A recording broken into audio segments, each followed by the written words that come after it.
आप तो हमेशा सुनते हो रुपी गिर रहा है, डॉलर स्ट्रांग हो रहा है, लेकिन क्या आप जानते हो ये एक्चुअली कैलकुलेट कैसे होता है?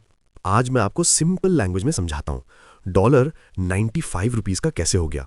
सबसे पहले एक सिंपल बात समझो। डॉलर और रुपी का रेट कोई गवर्नमेंट डायरेक्टली डिसाइड नहीं करती। ये पूरा सिस्टम चलता है डिमांड और सप्लाई के ऊपर। अगर इंडिया को ज्यादा डॉलर चाहिए तो डॉलर महंगा हो जाएगा, और अगर डॉलर की डिमांड कम हो तो डॉलर सस्ता हो जाएगा। अब रियल एग्जाम्पल से समझते हैं।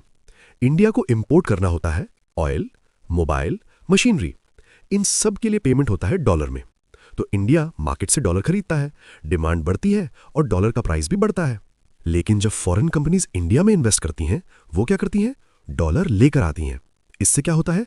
डॉलर की सप्लाई बढ़ती है और रुपी स्ट्रांग हो जाता है। अब समझते हैं रुपी वीक क्यों हो रहा है। 1. इंडिया इंपोर्ट ज्यादा करता है, एक्सपोर्ट कम।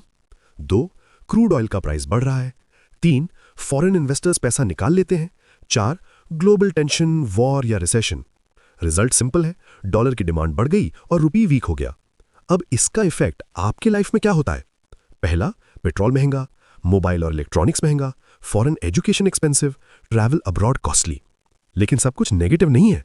एक्सपोर्ट कंपनीज को फायदा होता है, आईटी कंपनीज ज्यादा अर्न करती हैं, एनआरआई लोग जब पैसे भेजते हैं तो ज्यादा वैल्यू मिलती है। तो अगर इंडिया को रुपी स्ट्रांग बनाना है तो क्या करना पड़ेगा? 1. एक्सपोर्ट बढ़ाना होगा। 2. इंपोर्ट कम करना होगा। 3. इंडिया में मैन्युफैक्चरिंग बढ़ानी होगी। 4. फॉरेन इन्वेस्टमेंट अट्रैक्ट करना होगा। तो नेक्स्ट टाइम जब कोई बोले रुपी गिर रहा है तो आप कॉन्फिडेंटली बोलना, भाई ये डिमांड और सप्लाई का गेम है।